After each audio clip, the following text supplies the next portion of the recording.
Imagine stepping into a space that once felt empty, now completely alive. What you're looking at is a simple backyard transformation, turned into a thriving edible garden. Every row is filled with fresh vegetables, herbs, and leafy greens growing in rich, healthy soil. Nothing fancy, just smart planning, patience, and care.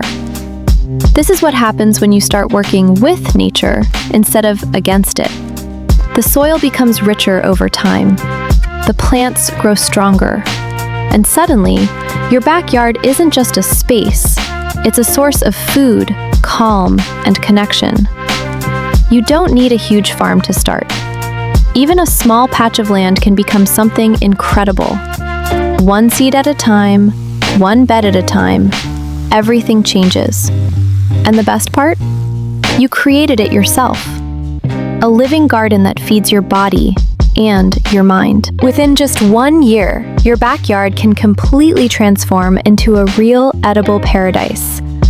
Fruit trees begin to establish, vegetable beds overflow with seasonal harvests, and herbs grow freely in every corner.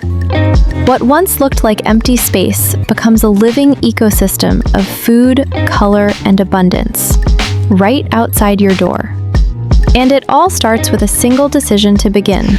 Remember to like and subscribe to Dan's Gardening Tips for more great content.